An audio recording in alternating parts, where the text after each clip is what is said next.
नमस्कार साथियों, स्वागत है आपका हमारे चैनल टीएनटी ज्ञान में। आज बात करने जा रहे हैं मार्केट की। मार्केट में गिरावट क्यों है? देखिए, मार्केट की गिरावट की बहुत सारी वजह है। तो वरना भी हम शुरुआत करेंगे कि किस तरीके से मार्केट, किस वजह से, क्या क्या कारण रहे मार्केट के और क्या उथल पुथल पूरे देश में इस समय चल रही है।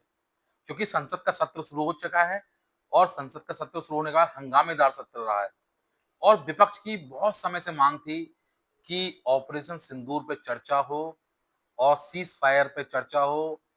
सबसे बड़ी चर्चा चाहिए उन्हें डोनाल्ड ट्रंप के बयान पे, क्योंकि डोनाल्ड ट्रंप बार-बार ये बयान दे चुके हैं भारत को लेके कि भारत पाकिस्तान का जो युद्ध रुकवाया वो डोनाल्ड ट्रंप के कहने पे रुका, डोनाल्ड ट्रंप ने रुकवाया। और इस पर विपक्ष की भी मांग थी बहुत समय से कि भारत सरकार और जो माननीय प्रधानमंत्री मोदी जी हैं, वो अपना पक्ष, अपना स्टैंड क्लियर करें कि क्या भारत ने डोनाल्ड ट्रंप के कहने पे ये युद्ध रोका या क्या वजह थी? और अगर उनके कहने पे नहीं रोका तो जो बार-बार वो कोट कर रहे हैं भारत का नाम लेके, तो क्यों उसका खंडन भारत सरकार नहीं कर रही है? क्या क्यों उसका विरोध नहीं कर रही है? देखिए, हालाँकि वैसे तो मोदी जी की डायरेक्ट नाम लेके कभी भी किसी का वो बात नहीं करते, लेकिन जो विपक्ष की मांग थी उसको मोदी सरकार ने, मोदी जी ने खुद संसद में खड़े होकर क्लियर कर दिया और स्पष्ट कर दिया उन्होंने कि भारत ने किसी भी ग्लोबल लीडर के दबाव में आके ये सीज फायर नहीं करा है। हालांकि मोदी जी ने ट्रंप का नाम नहीं लिया, अमेरिका का नाम नहीं लिया, लेकिन उन्होंने क्लियर कर दिया कि no one stop the Bharat cease fire और इस टाइप से कुछ भी, ऐसा कुछ भी हो, कोई भी लीडर ऐसा नहीं है भारत को जो रोक सकता है। तो क्या वजह रही है इसकी?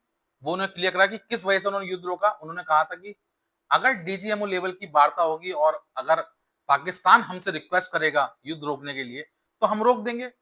और वही वजह हुई, जब पाकिस्तान की तरफ से रिक्वेस्ट की गई तभी उसके बाद डीजीएमओ लेवल की जब वार्ता हुई उसके बाद वो युद्ध रोका गया और सीज फायर किया गया। किसी के दबाव में आके सीज फायर नहीं किया गया और किसी के कहने में आके नहीं किया। ऐसा बयान संसद में प्रधानमंत्री मोदी जी ने दिया है। अब चाहे इस पे विपक्ष उनकी बात से सहमत हो नहीं हो, लेकिन उन्होंने अपना बयान दे दिया। अब इस बयान का शेयर मार्केट पे क्या असर पड़ेगा? आप सोचेंगे कि मैं इस बयान को शेयर मार्केट से क्यों जोड़ रहा हूं? असर पड़ेगा नहीं, असर पड़ गया शेयर मार्केट का इस पे। आप सोचिए, अंदाजा लगाइए क्या असर पड़ा इस पे। अब ये समझिए आप, इसका एक दूसरा पहलू देखिए।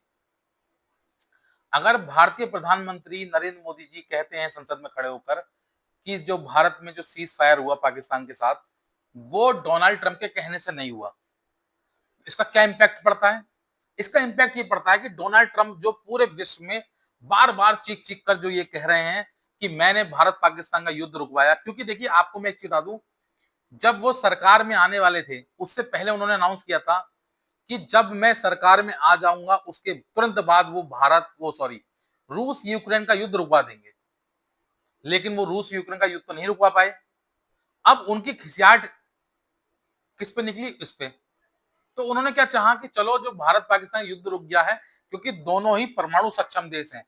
उधर रूस जो है वो परमाणु सक्षम देश है, लेकिन यूक्रेन नहीं है। यूक्रेन छोटा सा देश है, इसलिए उन दोनों देशों के लड़ने से कोई इतनी बड़ी तबाही नहीं आ रही। लेकिन अगर भारत पाकिस्तान आपस में लड़ते हैं तो क्योंकि दोनों ही परमाणु सक्षम देश हैं, तो विश्व में एक बहुत बड़ा सैलाब आ जाता। तो उनका कहना यह था कि मैंने इस बहुत बड़े युद्ध को, बहुत बड़े विश्व युद्ध को रोक दिया है, परमाणु युद्ध को रोक दिया है, तो मुझे शांति नोबेल पुरस्कार चाहिए। एक तरीके से उनकी डिमांड है, मुझे देना चाहिए क्योंकि मैं इसका नेतृत्व कर रहा था, मैं इसको रोक रहा था। हालांकि भारतीय सरकार ने साफ खंडन कर दिया कि किसी के कहने से नहीं रोका है। तो इसका इंपैक्ट क्या पड़ेगा? उनको लगेगा कि प्रधानमंत्री मोदी जी ने उनकी बात की काट करी है। और देखिए, इसका सीधा सीधा इंपैक्ट पड़ा है। डोनाल्ड ट्रंप जो है वो अब बौखला गए हैं और बौखलाने के साथ साथ उन्होंने बयान भी दे दिया है कि भारत पर लगेगा 25% का टैरिफ। ये उन्होंने कहा, आज का बयान है। और इसकी वजह से मार्केट में जो गिरावट शुरू हुई है वो आपने आज देखी होगी। सभी सेक्टरों में गिरावट रही लगभग। आप देखेंगे शुरू में निफ्टी भी गिरा, फिर संभला, फिर गिरा, फिर संभला, हालांकि एंड में आके संभल गया। मार्केट फ्लैट रहा आज, लेकिन ज्यादा सेक्टरों में गिरावट रही। बैंक निफ्टी में गिरावट रही, निफ्टी भले ही संभल गया लेकिन बैंक निफ्टी में गिरावट रही। इसके साथ साथ आप देखेंगे, अगर फार्मा और फाइनेंशियल में फ्लैट रहा मार्केट, आईटी एफएमसीजी में ठीक है, सही सही रहा कुछ, लेकिन मेटल, मीडिया, रियलिटी और ऑटो सेक्टर में गिरावट रही। और ये गिरावट मुझे लगता है कहीं ना कहीं इसी बयान की वजह से हुई है। जो डोनाल्ड ट्रम्प ने 25% टैरिफ का अनाउंस किया है भारत पे, उसकी वजह से ये गिरावट देखने को मिली है, और मुझे लगता है शायद आगे और भी मिलेगी। और देखिए, मुझे लगता है शायद इसका इम्पैक्ट अभी थोड़ा कुछ दिन तक लगातार पड़ेगा, क्योंकि भारत ने एक्सपेक्ट किया था कि कहीं ना कहीं 10% का टैरिफ भारत पे लगेगा, लेकिन मुझे लगता है कि शायद 25% का टैरिफ लगा के भारत की जो अपेक्षाएं थी उसके अनुरूप रिजल्ट नहीं आए हैं। जो ट्रेड डील फाइनल होती भारत के साथ वो नहीं हो पाई है। क्यों? क्योंकि जो वो चाहते थे कि जैसे भारत वो सॉरी अमेरिका पाकिस्तान से अपने अनुसार बयान दिलवाता है, अपने पक्ष में काम करवाता है, उस तरीके से वो भारत के साथ नहीं कर पाए। तो मुझे लगता है कहीं ना कहीं उनके जो उनके मंसूबे थे, या जो उनका उनका विजन था कि मुझे नोबेल पुरस्कार मिलेगा, भारत भी सपोर्ट करेगा, वो शायद कहीं ना कहीं खंडित हुआ है। कहीं ना कहीं उनको ठेस पहुंची है, तो मुझे लगता है अब वो बौखलाहट उनकी निकलेगी। और आपको पता है कि डोनाल्ड ट्रंप जो है इस समय दो ही चीज पे फोकस है। पहला, अपना भविष्य में बिजनेस सेटअप पे जो वो क्रिप्टो के द्वारा कर रहे हैं, और दूसरा, किसी भी तरीके से अमेरिकी प्रेसिडेंट को इस कार्यकाल में नोबेल पुरस्कार मिल जाए शांति के लिए। तो ये उनकी मांग है, ये उनकी चाह है कि किसी भी तरीके से ये सारा मैटर शॉर्ट आउट का श्रेय जो है मुझे मिल जाए। लेकिन इस बार मोदी जी ने संसद में साफ क्लियर कर दिया है कि हमने किसी के कहने सीज फायर नहीं करा है। तो इसका इम्पैक्ट देखने को मिलेगा। लेकिन आज जो मार्केट में गिरावट रही, हालांकि इसके साथ साथ एल का भी रिजल्ट आया, क्वार्टर का रिजल्ट आया, वो काफी अच्छा रहा। उसके कारण उसके शेयर भी काफी हाइक हुए, काफी ग्रोथ देखने को मिली है उसमें।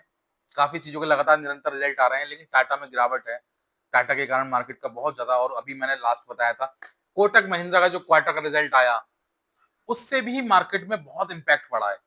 7.5% कोटक महिंद्रा के शेयर टूटे हैं, जिसकी वजह से मार्केट में भी इंपैक्ट पड़ा है। अगर क्वार्टर का रिजल्ट इन बैंकिंग सेक्टरों का, कंपनियों का अगर अच्छा नहीं आता है, इसका मतलब परफॉर्मेंस अच्छा नहीं है, मार्केट का प्रॉफिट अर्न नहीं हो रहा है, प्रॉफिट रेशियो कम हो रहा है, और इसके साथ साथ अगर प्रॉफिट रेशियो कम होगा तो पोटेंशियल भी कम होगा। ये सारी चीजें हैं जो मार्केट को इम्पैक्ट कर रही हैं कहीं ना कहीं। और देखिए, एक बहुत खास बात, आज एफओएमसी की मीटिंग होने वाली है, फेडरल रिजर्व बैंक की मीटिंग होने वाली है आज रात को। आज रात फेडरल रिजर्व बैंक की मीटिंग होगी, और उसमें ब्याज दर पे चर्चा होगी। और देखिए, मुझे जहां तक लगता है उनका जो इस समय का माहौल चल रहा है उसके देश का, उनके जीडीपी में गिरावट है। देखिए, जीडीपी में गिरावट है, उनकी सीपीआई में बढ़ोतरी हो रही है, कि जो कंज्यूमर प्राइस इंडेक्स है उसमें बढ़ोतरी है, और साथ ही साथ पीएमआई में गिरावट है। तो एक तरफ तो ये इशारा करते हैं कि वो किसी भी तरीके से जो है ब्याज दर नहीं घटा सकते। अगर वो ब्याज दर घटाते हैं तो इसका बहुत निगेटिव इंपैक्ट उन पर पड़ेगा। और लेकिन मुझे लगता है कि वो, क्योंकि ब्याज दर घटाने वाले हैं, बढ़ाएंगे नहीं, तो अगर ब्याज दर वो घटा देते हैं तो एफआई जो पहले से ही भागते आ रहे हैं वो और तेजी से भागेंगे। तो इसका इम्पैक्ट पड़ना है। आज जो फेडरल रिजर्व बैंक का जो रिजल्ट आएगा, जो मीटिंग उनकी होनी है, उसका इम्पैक्ट आप कल मार्केट पे देखेंगे। देखिए, मैं एक चीज बता दूं आपको, क्योंकि आप देख रहे हैं काफी समय से सेलिंग में लगा हुआ है एफआई। एफआई के सेलिंग होने की वजह से, सेलिंग करने की वजह से मार्केट में बहुत ज्यादा नेगेटिव असर पड़ रहा है। देखिए, हालांकि हम लोग कहते हैं कि एफआई का अब उतना इंपैक्ट भारतीय मार्केट पर नहीं पड़ता, लेकिन निरंतर सेलिंग से बहुत ज्यादा इंपैक्ट पड़ता है। अभी भी हमारी काफी हद तक डिपेंडेंसी जो है वो एफआई पे है, फॉरेन इंस्टीट्यूट पे है। हालांकि फॉरेन इंस्टीट्यूट की जो सेलिंग है उसको बैलेंस करने के लिए जो डोमेस्टिक इन्वेस्टर हैं, डीआई हैं, वो काफी हद तक इन्वेस्ट कर रहे हैं उसमें, उन्होंने एक तब पल्ला मैनेज कर रखा है। लेकिन एफआई के जाने से कहीं ना कहीं जो इन्वेस्टर है उनका भरोसा टूटता है, उनका विश्वास डगमगाता है, और इस विश्वास को डगमगाने की वजह से ही ये मार्केट में जो आजकल उथल पुथल चल रही है वो इसीलिए चल रही है। हालांकि डोमेस्टिक इन्वेस्टर जो है उन्होंने इन्वेस्ट किया है, लेकिन एफआई ने लगातार सेलिंग कर रहे हैं, और इस जुलाई में अभी तक एफआई जो है 41,000 करोड़ की सेलिंग कर चुका है, और ये भी बहुत बड़ा अमाउंट है। तो इसकी वजह से भी मार्केट में असर पड़ रहा है। और ये देखिए, हालांकि मुझे लगता है शायद ये लॉन्ग टर्म में ना हो, जब तक, मैंने आपको अभी लास्ट भी बताया था जब तक भारत अमेरिका की ट्रेड डील फाइनल नहीं हो जाती, तब तक मार्केट जो है वो ऐसे अनिश्चितता के दौर में रहेगा। मार्केट पर यही इंपैक्ट रहेगा, कभी ऊपर जाएगा कभी नीचे जाएगा, क्योंकि जब तक मार्केट सरवाइव नहीं कर पाएगा, जब तक सारे सिस्टम बिल्कुल क्लियर ना हो, क्योंकि इसमें अभी तक क्लैरिटी नहीं आ पा रही है। जैसे चाइना के साथ क्लैरिटी हो गई, जापान के साथ हो गई, इंडोनेशिया के साथ हो गई, यूरोप के साथ हो गई, लेकिन भारत के साथ नहीं हो पा रही। और भारत के साथ क्यों नहीं हो पा रही, आप समझ रहे हैं इसकी वजह। भारत बहुत बड़ा उपभोक्ता देश है, और डोनाल्ड ट्रंप की शर्तें जो हैं वो भारत कतई बर्दाश्त नहीं करने वाला। जिस तरीके से उसने अपनी शर्तें जापान पे थोपी हैं, इंडोनेशिया पे थोपी हैं, यूरोप पे थोपी हैं, चाइना पे तो नहीं थोप पाए, ठीक है, उसी तरीके से वो भारत पे थोपना चाह रहे हैं। लेकिन मुझे लगता है भारत पे ये शर्तें उनकी लागू नहीं होंगी, और भारत इसको किसी भी हालत में स्वीकार नहीं करेगा, क्योंकि भारत के जो बयान से इंपैक्ट देखने को मिल रहा है उसका, आपने देखा कि आज ही उन्होंने जो पत्रकारों को बयान दिया फ्लाइट में जाते समय कि 25% टैरिफ वो लगाने जा रहे हैं भारत पर। तो समझिए, एक तरफ तो भारत को अपना दोस्त बताते हैं, दूसरी तरफ पीठ में खंजर भोंकते हैं। ऐसी दोस्ती किस काम की। ये सिर्फ और सिर्फ एक तरफा दोस्ती है, वही भाईचारे वाली दोस्ती है जिसमें सिर्फ एक ही तरफ, एक ही व्यक्ति को कटना, एक तरफ को झुकना होता है। तो समझ जाइए आप, ये भारत के साथ बहुत समय तक चलने वाला नहीं है। और दूसरी चीज मैं बता दूं आपको, भारत को 25% टैक्स तो लगाने ही वाले हैं, साथ ही साथ जो उनकी खिसियाट है असली, भाई भारत पर टैरिफ लगाने की असली खिसियाट जो है वो है रूस। रूस से जो हम S-400 ले रहे हैं, सुखोई विमान ले रहे हैं, इसके अलावा जो कच्चा तेल क्रूड, जो उनकी नींव है, जो मेन जड़ है इस झगड़े की, जो हम वो उसकी बाइंग कर रहे हैं, उसका इंपोर्ट कर रहे हैं, उसने कहा है उस पर मैं अलग से पेनल्टी लगाऊंगा। 25% तो फ्लैट टैरिफ है ही है, और रूस से जो भी आप ट्रेड करोगे उस पर मैं अलग से पेनल्टी लगाऊंगा। अभी वो डिसाइड नहीं हुआ है, तो देखते हैं वो क्या डिसाइड करेंगे उस पर। हालांकि भारत ने इनकी जो भी धमकियां थी उसको शुरू से ही निगलेक्ट करते आए हैं, इसको डिनाई कर दिया बिल्कुल कि हम इनकी मानने वाले नहीं है किसी भी तरीके से। भारत को काफी बार इन्होंने फोर्स किया है कि भारत क्रूड ऑयल वहां से ना ले, लेकिन उसके बावजूद भी भारत निरंतर इनके साथ अपना ट्रेड कर रहा है भारत, और वो भी रुपए में कर रहा है। तो भारत की तो अच्छी बात है, क्योंकि भारत रुपए में ट्रेड कर रहा है और ये चाहते हैं डॉलर में ट्रेड हो, ठीक है। लेकिन ये जो इन्होंने पेनल्टी वाली बात कही, इसका इंपैक्ट तो भारत पे पड़ेगा। देखिए, अभी भी अमेरिका ग्लोबली लीडर तो है ही, और अमेरिका की अगर किसी देश से बिगड़ती है तो उस देश की इकोनॉमी पे असर पड़ता है, ऐसी बात नहीं है। तो देखते हैं बाकी मोदी जी इसमें क्या करते हैं, और भारत सरकार इसमें क्या स्टेप लेती है, किस तरीके से इसमें वार्ता चलती है, क्योंकि निरंतर इस पे वार्ता चल रही है, और सिर्फ एक दिन शेष रह गया है। 1 अगस्त से ये टैरिफ की प्लान चेंज होने वाला है, 31 जुलाई तक की इसकी डेडलाइन थी टैरिफ की। अब देखते हैं कि 1 अगस्त से क्या होता है, आज वो क्या अनाउंस कर देते हैं, क्या 1 अगस्त को अनाउंस करेंगे या आज ही अनाउंस कर देंगे, ये देखने वाली बात होगी। क्योंकि मुझे लगता है शायद अब भारत 25% से नीचे के टैक्स स्लैब में ना आए, लेकिन मुझे लगता है शायद भारत को इसके लिए चिंतित होने की जरूरत नहीं है। अगर वो 25% लगा रहे हैं भारत पे, तो नुकसान उनको भी होगा, क्योंकि भारत का प्रोडक्ट वहां अगर महंगा बिकेगा तो उनके कंज्यूमर जो हैं वो भी तो भारत से महंगा लेंगे ना, उनका भी नुकसान होगा। और बाकी देश तो पहले से ही महंगा दे रहे हैं वहां पे। अभी मैं आपको बता दूं एक चीज, और बता दूं आपको मैं, अभी तक भारत का जो रेशियो था इलेक्ट्रॉनिक्स में, फोन सप्लाई में, फोन एक्सपोर्ट करने में, वो 30-70 का था। 70% चाइना कर रहा था और 30% भारत कर रहा था। आपको जानकर खुशी होगी कि भारत आज इसके उलट हो गया है बिल्कुल। भारत 60% पे आ गया है और चाइना 40% पे आ गया है। इलेक्ट्रॉनिक्स फोन्स एक्सपोर्ट में भारत ने बहुत तेजी के साथ उछाल मारी है, और भारत का मार्केट बहुत तेजी के साथ ग्रो हुआ है। इसकी वजह यही सारा ड्रामा है जो टैरिफ वॉर बार बार चल रहा है। तो देखते हैं भविष्य में इसके साथ क्या क्या दिक्कतें इनके साथ आने वाली हैं। देखिए, निफ्टी भी आज, सॉरी एक्चुअली इसके साथ जब ये अनाउंस हुआ, क्योंकि मार्केट बंद हो चुका था उसके बाद, लेकिन गिफ्ट निफ्टी पर जो असर पड़ा है वो तुरंत एज इट इज इम्पैक्ट देखने को मिल गया। गिफ्ट निफ्टी सिंगापुर वाली जो है वो 150 पॉइंट गिर गई। ये वजह इसकी हाथों हाथ इसका रिजल्ट आ गया। बाकी भारतीय मार्केट का रिजल्ट जो है वो कल सुबह पता चलेगा कि कल क्या होता है। अभी तो अनाउंस हुआ है, क्या लगता है टैरिफ 25% या उसके बाद साथ साथ कोई और नई पेनल्टी भी लगती है। तो भारतीय मार्केट इसके लिए तैयार रहेगी कल के लिए, और आप भी बहुत देखभाल के साथ इसमें इन्वेस्ट करें। कल कल का दिन इंट्रा ट्रेडरों के लिए बहुत खास होगा, क्योंकि आज जो फेडरल रिजर्व बैंक के जो रिजल्ट आने वाले हैं, जो उनकी मीटिंग में जो वार्ता होगी, मुझे लगता है शायद वो ब्याज दर घटाने वाले हैं।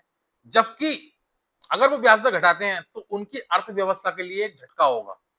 मैंने बताया कि उनकी जीडीपी भी घटी है, उनका सीपीआई बढ़ा है, उनका पीएमआई भी घटा है।